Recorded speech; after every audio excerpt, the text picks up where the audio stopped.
Olá, caro cursista.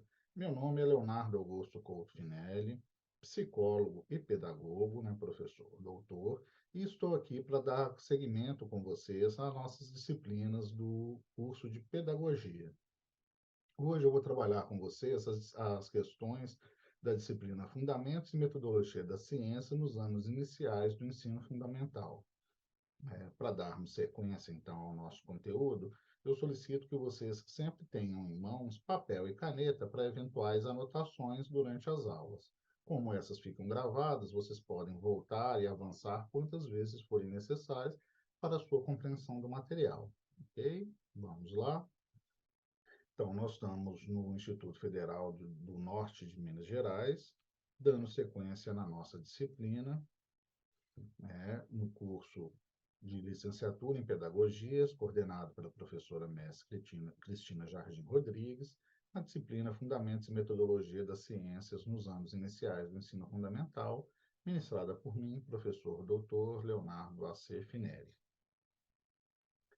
Bom, começamos então a pensar sobre os objetivos do ensino de ciências, né? E aí, acompanhando o nosso caderno didático, nós fazemos uma análise dos diferentes enfoques do ensino de ciências e buscamos refletir sobre as diferentes concepções sobre o desenvolvimento do conhecimento científico, com destaque para a relação do ser humano e natureza.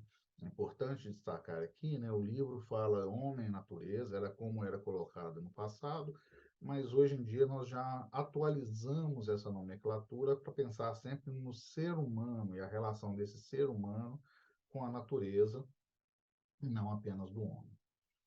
Então, o livro se inicia com o seguinte questionamento: em que o desenvolvimento da ciência moderna tem contribuído para amenizar o sofrimento num mundo configurado por desigualdades sociais, preconceitos, dores e flagelos naturais que assolam o nosso planeta? É importante a gente entender que a educação como um todo, ela tem um propósito, que é melhorar a vida dos seres humanos.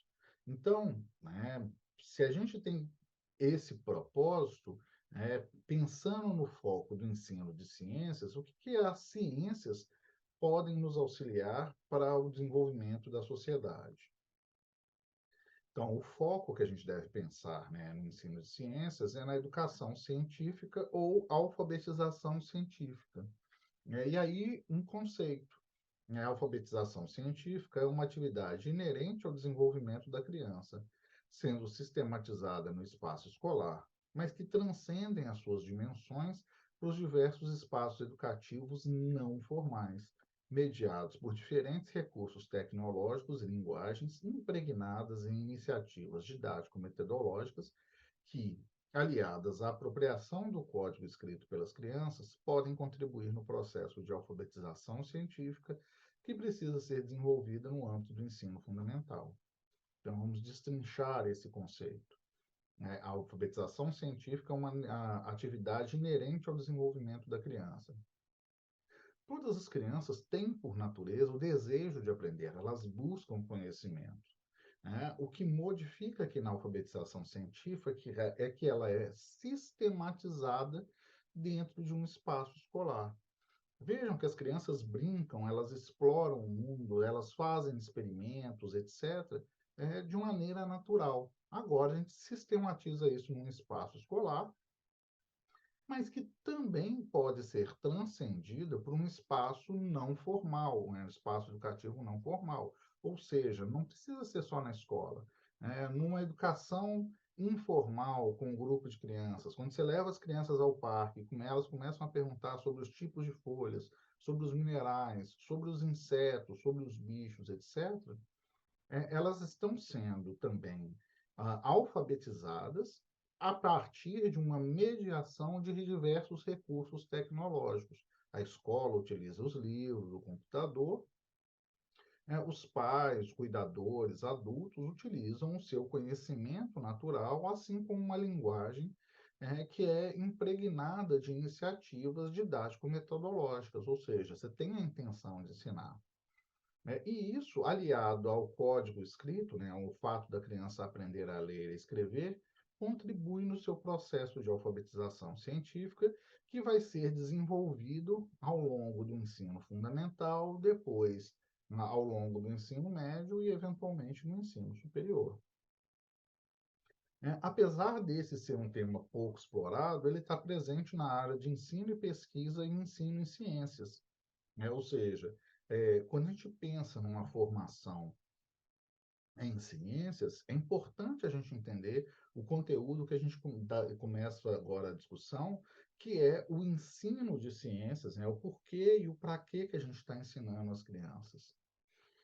Né? O foco, então, das pesquisas recai sobre a formação de professores, tanto a formação inicial quanto a formação continuada, assim como nos materiais e métodos de ensino de ciências, que são destinados ao ensino nos anos iniciais. Então, no estudo que a gente faz, que a gente inicia agora, a gente vai avançar também para o papel da alfabetização científica na constituição da cidadania. Como eu iniciei, é importante a gente entender que educar ou de desenvolver a alfabetização científica é sempre necessário a gente pensar em qual a função desse processo, né? O que a gente quer ensinar com isso.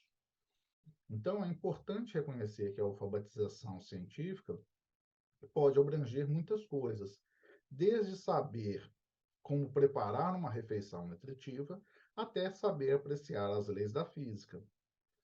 Assim, é necessário desmistificar o conhecimento científico para que esse possa ser utilizado na vida cotidiana. A gente tem a mania de achar que ciência é aquilo que se faz somente nos laboratórios, nos grandes centros de pesquisa, e não. Ciência, ela impregna toda a nossa vida. Quando a gente pensa ali em organizar um lanche, preparar uma refeição nutritiva, cozinhar um alimento, fazer um almoço, etc., a gente está utilizando uma série de princípios científicos. Quando a gente vai lidar com a nossa vida cotidianamente, a gente vai atravessar a rua, olha para um lado, olha para o outro, vê os carros se deslocando, calcula mais ou menos ali a velocidade, se dá tempo de atravessar ou não, e a gente está aplicando conhecimentos científicos. Claro que a gente não parou para fazer uma fórmula e calcular tempo, velocidade, distância precisamente, mas de maneira simplória, a gente aplica um conhecimento científico ao realizar essas atividades cotidianas. Shen, distingue, então, três noções de alfabetização científica: a prática, a cívica e a cultural. O que são esses níveis ou essas noções de alfabetização? Então, a alfabetização científica prática é aquela que contribui para a superação da situação de pobreza e pouco entendimento da ciência. Assim, ela torna o indivíduo apto a resolver de forma imediata problemas básicos que afetam sua vida. Quando a gente aprende, por exemplo, que escovar os dentes promove a qualidade de vida, promove qualidade bucal, saúde bucal, saúde oral, a gente passa a compreender a função do processo de escovar os dentes, que não é só para evitar cárie, mas que uma boca que funciona de maneira adequada evita novas doenças. Que a gente aprende que lavar as mãos antes das refeições, etc., evita a transmissão de doenças e por aí vai. Tá? Então, esse é um nível de alfabetização científica prática. A alfabetização científica cívica torna o cidadão mais atento para a ciência e seus problemas, de modo que ele e seus representantes possam tomar decisões melhor informadas que o capacitem a participar intensamente do processo democrático de uma sociedade crescentemente tecnológica. Quando a gente pensa, por exemplo, em modificar a merenda escolar, nas escolas públicas, quando a gente pensa na introdução de um nutricionista, de um grupo de cantineiras, para fazer esse preparo do alimento, novamente a gente está aplicando aí um princípio científico que vai assegurar a qualidade de vida coletivamente. E a alfabetização científica cultural é a forma mais aprofundada que se interessa por um dado assunto. Então, por exemplo, a engenharia genética. E é motivada por um desejo de saber algo sobre a ciência como uma realização humana fundamental. Ela não necessariamente resolve algum problema prático de maneira direta, mas ela abre caminhos para a participação entre as culturas científicas e humanísticas. Quando a gente pensa, por exemplo, no ser humano explorando a Lua e atualmente num processo de fazer lançamentos espaciais para explorar Marte. De maneira prática, a gente não tem nenhuma resolução, mas quando a gente pensa em toda a tecnologia desenvolvida para conseguir fazer com que uma nave alcance o planeta Marte, crie uma condição de vida para o indivíduo lá e o traga de volta, a gente desenvolvendo uma série de produtos e de recursos que vão impactar na vida do ser humano comum, como eu e você. Então, a alfabetização científica prática, aquele primeiro nível, está relacionada com as necessidades humanas mais básicas, como a alimentação, a saúde, a habitação. Uma pessoa com conhecimentos mínimos sobre esses assuntos pode tomar suas decisões de forma consciente, mudando então seus hábitos, preservando a sua saúde e exigindo condições dignas para a sua vida e a dos demais seres humanos. Vejam, quando a gente briga, por exemplo, por condições de trabalho, jornadas de trabalho de até 8 horas, etc., é porque a gente já aprendeu historicamente que uma jornada de trabalho de 14, 16 horas prejudica em muito a qualidade de vida do ser humano. Então, é utilizar o conhecimento aprendido para promover uma melhoria para todas as pessoas. Então, a alfabetização científica prática ela deveria estar disponível para todos os cidadãos, necessitando de um esforço conjunto da sociedade para desenvolvê-la. A partir do momento que a gente começa, enquanto indivíduos, a assumir essa postura ética de pensar em nós mesmos e nos outros, a gente entende a necessidade da educação, entende a necessidade da construção da ciência. O papel da ciência, então, independe de a criança saber ler e escrever, pois ela assume uma perspectiva mais ampla que inclui a agricultura, a indústria, a alimentação, a melhoria das condições de vida do ser humano como um todo. Então, se a gente começa a introduzir essas ideias para as nossas crianças, elas têm a possibilidade de crescer compreendendo melhor a função das ciências.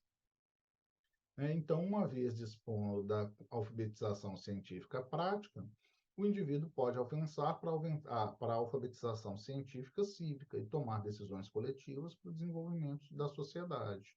Uma vez que ele entende o porquê que ele está estudando ciência, por que a ciência funciona dessa forma, de uma dada forma, etc., ele pode passar a pensar num aspecto mais macro dessa construção científica. E, por fim, a alfabetização científica cultural, que é de um pouco interesse no ensino fundamental, a gente está falando aqui de crianças pequenas, mas já se torna muito interessante no ensino médio e no superior, considera, então, uma especialização em uma ou mais campos das ciências e possibilita ampliação entre as culturas científicas e humanísticas.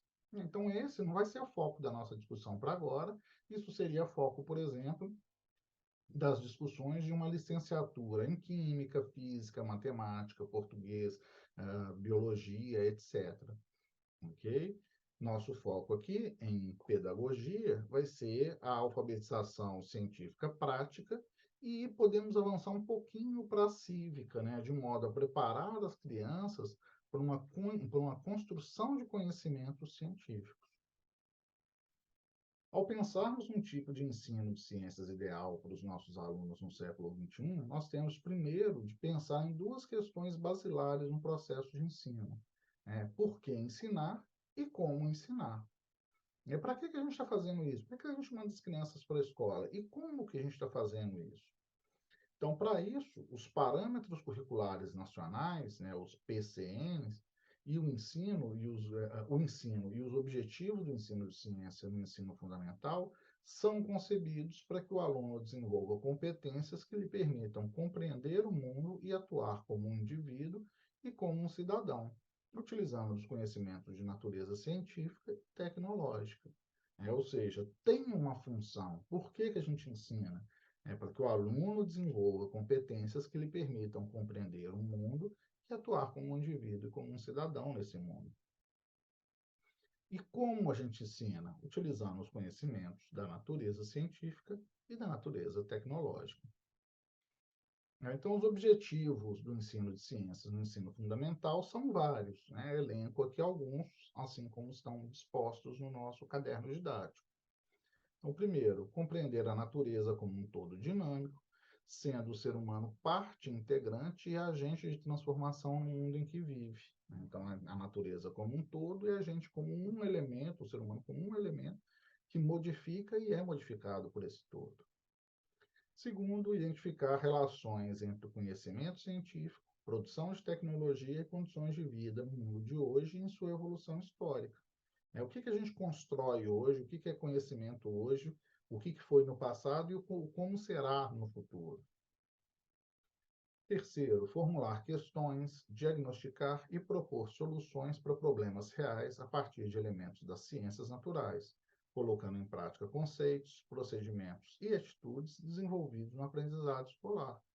Então, pensar que o aprendizado na escola tem uma função prática na vida desses indivíduos. Quarto, saber utilizar conceitos científicos básicos associados à energia, à matéria, à transformação, ao espaço, ao tempo, ao sistema, ao equilíbrio e à vida. Por exemplo, a gente ensina uma criança que se ela tocar nos dois polos de uma tomada, se ela enfiar o dedo lá ou enfiar um objeto metálico nos dois polos de uma tomada, a gente está falando com ela que vai fechar um curto e que ela vai tomar um choque. Então, é um conhecimento científico básico sobre a energia e isso impacta na qualidade de vida dessa criança, que vai tomar um choque, pode se machucar, etc. Quinto, saber combinar leituras, observações, experimentações, registros, etc., para coleta, organização, comunicação e discussão de fatos e informações. É conseguir olhar para o mundo ao nosso redor e atribuir significado para ele. É compreendê-lo, é conseguir explicá-lo de uma forma que faça sentido, que possibilite uma replicação, né, um conceito científico. Sexto, valorizar o trabalho em grupo, sendo capaz de ação crítica e cooperativa para a construção coletiva do conhecimento. Então, é importante a gente pensar também que o aprendizado não é individual e singular, mas também coletivo, porque o que eu entendo não necessariamente é o que o autor tentou transmitir. Mas quando eu compartilho esse meu conhecimento com o meu colega, a gente pode pensar no meu e no dele e ver diferenças e construir um terceiro mais amplo. Por isso as atividades coletivas, por isso, por exemplo, nossas atividades nos fóruns, nos webinários, etc. Sétimo, compreender a saúde como um bem individual e comum, que deve ser promovido pela ação coletiva. Eu acho que o item é autoexplicativo, né? Entendendo aí que é função de todos nós contribuirmos para a saúde coletiva. E oitavo, compreender a tecnologia como um meio para suprir necessidades humanas, distinguindo usos corretos e necessários daqueles prejudiciais ao equilíbrio da natureza e do ser humano. Por exemplo, se a gente pega uma tecnologia mais avançada, celular, ela é bem odierna. Bom, a gente pensa nesse odierna, né, nessa coisa que é atual, e pode pensar, pô, mas já tem mais de 10 anos que tem celular, 20 anos que tem os celulares mais antigos. Ok, 10 anos que ele se popularizou. Ok, mas 10 anos não é nada em termos de história. Então, é um avanço que se popularizou muito rápido, que se entremeou na vida dos seres humanos e que veio para suprir uma série de necessidades. Um celular é ótimo, nos dá a possibilidade de comunicação, nos dá acesso às mídias, né, e os smartphones hoje em dia, como eu mostrei, você coloca um computador com acesso à internet à mão das pessoas, de todos os indivíduos, com grande facilidade. Então, isso tem um uso correto, prático, que melhora muito a vida das pessoas. Por outro lado, algumas pessoas fazem um uso abusivo nas redes sociais, nas postagens de fotos, vendo vídeos, etc. E fica ali mais de 2 horas no celular, o que causa um prejuízo para o seu equilíbrio natural. E isso deve ser pensado e discutido em termos das ciências. Então, esses objetivos colocam em foco o perfil do professor de ciências, em especial as concepções de sociedade, de ser humano e de educação que povoam a subjetividade presente na vida do professor, né? Ou seja, considera a sua formação política, cultural e social. Né? Queira ou não, nós, enquanto professores, somos exemplos para os nossos alunos, somos exemplos para a nossa sociedade, para a cultura na qual estamos inseridos. Por quê? Porque nós detemos um saber e conseguimos aplicá-lo. E ao ensinar, a gente está buscando transmitir essa compreensão, que é nossa, e a função dessa explicação, né? Então, essa formação política, e eu não estou falando de formação política partidária, de partido A ou partido B, mas no sentido mais amplo do termo política, de polis, da integração de todos os indivíduos em uma sociedade. Então, nesse sentido, a gente pensa nos critérios de seleção dos conteúdos de ensino de ciências, conforme os parâmetros curriculares nacionais. Então, por exemplo, os conteúdos devem se constituir em fatos, conceitos, procedimentos, atitudes e valores compatíveis com o nível de desenvolvimento intelectual do aluno. Não adianta eu tentar ensinar um conteúdo muito avançado para uma criança muito jovem, ela não vai conseguir compreender. O nível de maturação cognitiva, né, de maturação do cérebro dela, não permite determinadas conexões. Mas à medida em que a gente começa a introduzir conceitos e ela vai amadurecendo, a gente pode trabalhar dentro de uma perspectiva de construção de conhecimentos que vão sendo mais avançados. Um segundo ponto, né, os conteúdos devem favorecer a construção de uma visão de mundo que se apresenta como um todo formado por elementos interrelacionais, entre os quais destacamos os seres humanos, agentes de transformação.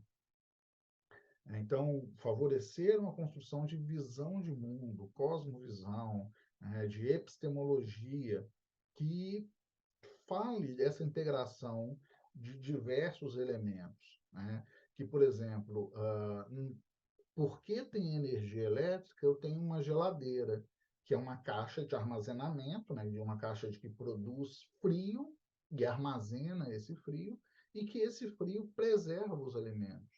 E isso me dá uma condição de vida, uma qualidade de vida que eu não tinha há 80 anos atrás. Eu, enquanto ser humano, né, nós não tínhamos há 80 anos atrás, né, a possibilidade aí de preservar alimentos congelados. Né? A gente já sabia que isso era possível, mas nós não tínhamos como congelar. Então, o que se fazia, por exemplo, há 80 anos atrás? Minha avó, por exemplo, fritava a carne e conservava num balde de banha de porco. Isso fazia com que ela preservasse o alimento por um maior período de tempo, de modo a dispor continuamente do recurso, né? Por exemplo, da carne. Então, entender essa relação, né, essa construção de visão de mundo em que a tecnologia modifica as nossas vidas.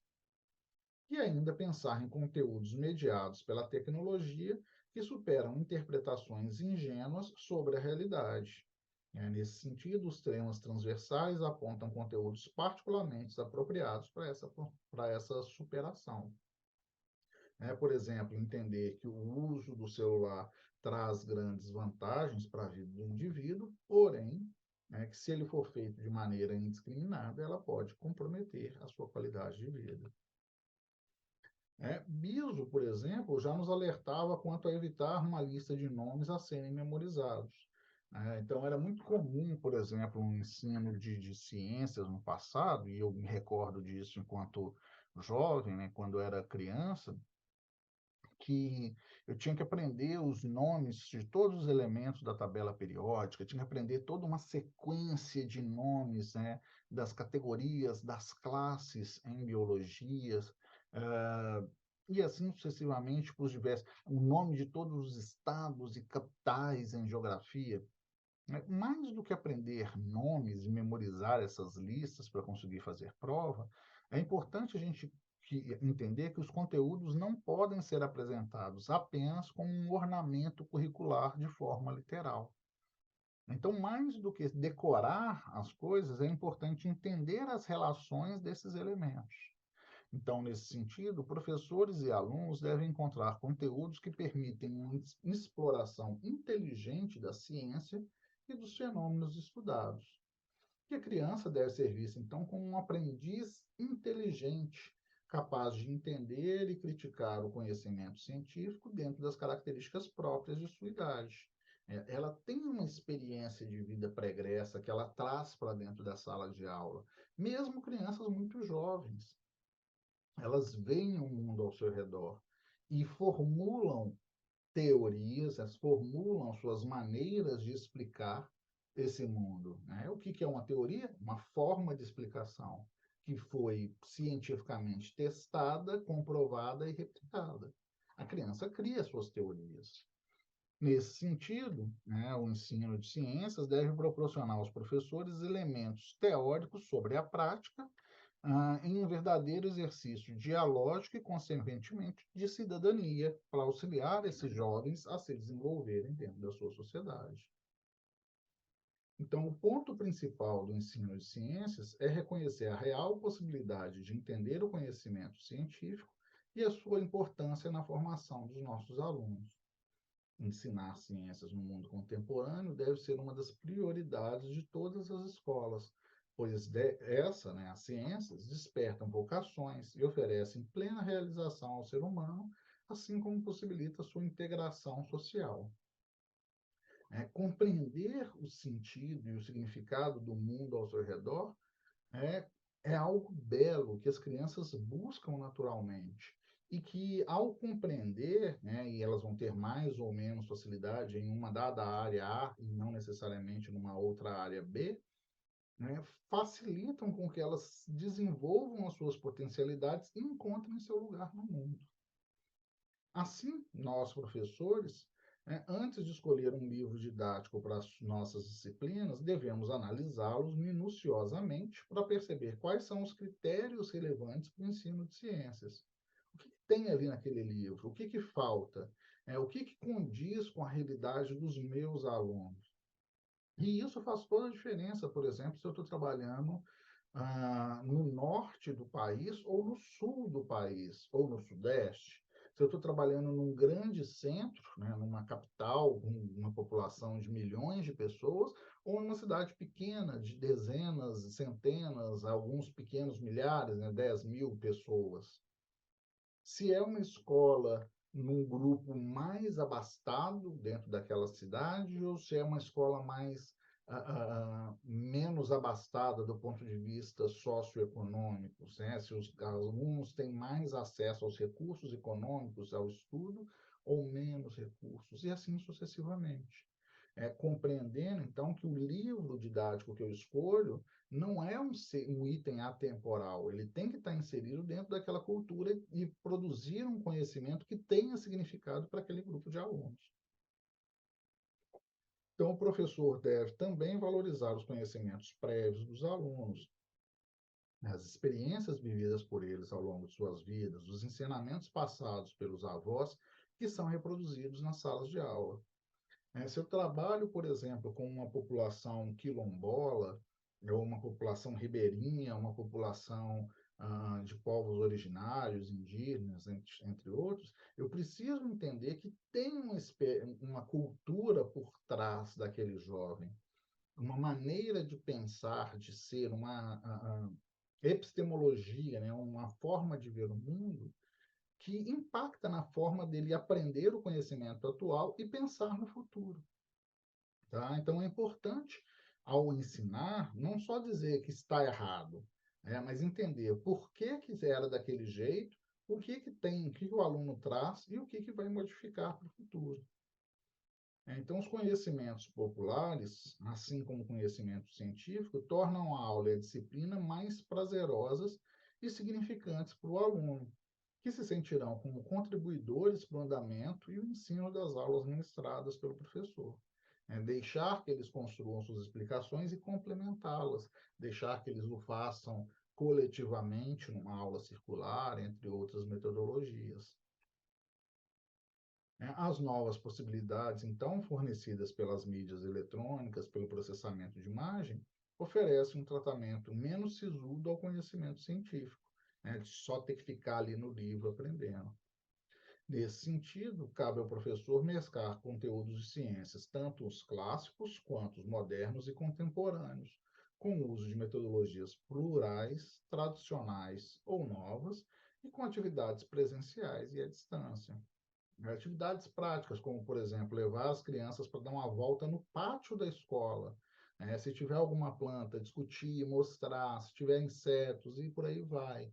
Ou, eventualmente, dar uma volta no quarteirão e entender ali os impactos da organização social, de rua, de passeio, do tipo de construção, o que, que faz ficar mais quente, mais fresco, e assim sucessivamente, de modo a mostrar para essas crianças que elas podem contribuir e modificar esse mundo. E aí, caminhando para finalizar essa discussão, né, esse capítulo, diferentes enfoques do ensino de ciências, diferentes concepções sobre o desenvolvimento do conhecimento científico e a relação do ser humano-natureza. Né? No livro está Homem e Natureza, eu já expliquei ser humano-natureza. Então, a pesquisa educacional desenvolvida nos últimos anos no Brasil oferece grande importância ao ensino de ciências naturais em todos os níveis de escolaridade, desde o mais básico ao superior. Apesar da convergência de opiniões quanto à necessidade do ensino de ciências, ainda hoje a formação científica oferecida nos anos iniciais do ensino fundamental não é suficiente. Por quê? Porque, como o BISO já nos alertava desde a década de 70, não dá para a gente pensar no ensino de ciências somente por decoreba, por memorização, por listas de nomes. Então, o educando precisa refletir sobre o conhecimento científico para realizar suas leituras em torno do social. Ela pensar, como eu falei há pouco, de dar uma volta no entorno da escola para entender o significado do mundo ao seu redor. Só assim o país terá condições para atender às necessidades fundamentais da sua população. Não adianta ter ali juristas, legisladores construindo legislações, construindo normas para o nosso país, se eles não estão ali na prática, no campo, na situação real vivida pelas pessoas, para entender o que as pessoas sentem, sofrem, as dificuldades que elas vivenciam. O ensino de ciências na atualidade, então, deve se contrapor ao ensino baseado apenas no livro didático de forma memorística ou mnemônica, a crítica e a histórica, como foi praticado e às vezes ainda é praticado em muitas escolas. Para mudar essa realidade, é necessário desenvolver um ensino de ciência que tenha como foco a ação da criança, a sua participação ativa durante o processo de aquisição do conhecimento, a partir de desafiadoras atividades de aprendizagem. A criança faz parte do processo de construção do conhecimento. Dessa maneira, por exercício pleno da cidadania, um mínimo de formação básica em ciências deve ser desenvolvido, de modo a fornecer instrumentos que possibilitem uma melhor compreensão da sociedade em que vivemos, assim como para a formação cultural, uma vez que o conhecimento científico é parte constituinte da cultura construída pela humanidade. Então, a formação do professor configura-se como um elemento de fundamental importância, considerando que suas concepções sobre a educação e sobre as ciências se traduzem em suas aulas. E, dessa forma, a concepção da dinâmica que se estabelece na formação docente, em especial para os anos iniciais do ensino fundamental, é de grande relevância. Daí a importância dessa discussão agora para a formação em pedagogia, para ensinar para vocês, ou auxiliar a vocês a compreender que o pedagogo que ensina nos anos fundamentais não está ali só para ensinar a brincar ou só ensinar os conceitos básicos, mas ensinar esses conceitos básicos dentro de um contexto que traga sentido para aqueles que aprendem. Assim, esses que aprendem vão começar a estabelecer essas relações e buscar mais conhecimentos, novos conhecimentos no futuro. É isso, meus queridos. Eu espero que essa aula tenha contribuído com a leitura, com a discussão, com os conteúdos que nós estamos trabalhando. Espero que vocês façam anotações, tragam dúvidas, apontem essas dúvidas e construções do conhecimento nas discussões e debates nos fóruns e no nosso webinário. Façam essas anotações e tragam para esses momentos coletivos. Até o nosso próximo encontro. Um grande abraço. Assim eu fecho a primeira aula. Até mais tarde.